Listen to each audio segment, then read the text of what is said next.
We should never have entered the catacombs beneath Paris. The air was thick with the scent of decay, and the narrow stone corridors echoed with the drip, drip, drip of ancient water. But curiosity has a way of leading fools to their doom, doesn't it? I still remember the moment the dust stirred as we uncovered the spores, an undulating cloud of ancient mold that had waited millennia for fresh lungs. It was Bastien who coughed first, a dry, hacking sound that bounced eerily off the walls. Then, one by one, we all followed, gasping, choking, unable to stop the invisible tendrils from winding their way into our systems. At first, it was the memories. They slipped into my mind so gently that I mistook them for my own. I remembered places I'd never been, saw through eyes that weren't mine. I was inside my friends' minds, experiencing their joys, their fears, the intimate moments of their lives. The shock was gut-wrenching. Then came the pain. It wasn't mine, no, it was Elodie's. Her migraine, a crushing vice around the skull, shared generously among us. It was then we realized what had happened. The spores had bound us together, not just in memory, but in body and soul. The escape from those cursed tunnels was a nightmare. Every scrape and fall was felt by all. When Matthew twisted his ankle, the shared agony almost brought us to our knees. But the worst was the fear, multiplied by 4, a looping feedback that grew with each shadow and echo in that godforsaken labyrinth.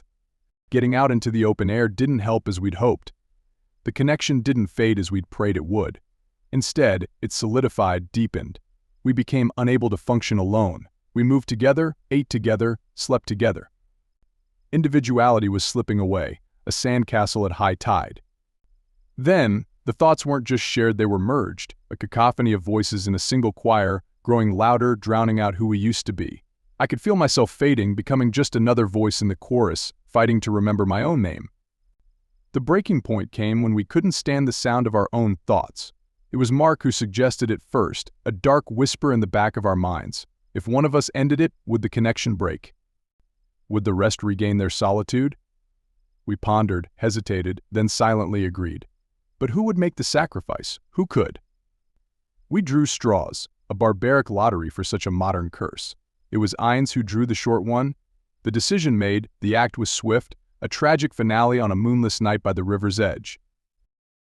But the release didn't come.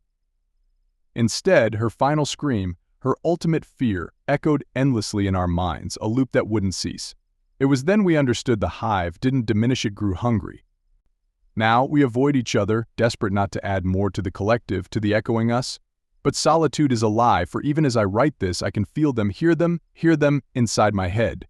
They're waiting, always waiting for the echoes to consume us.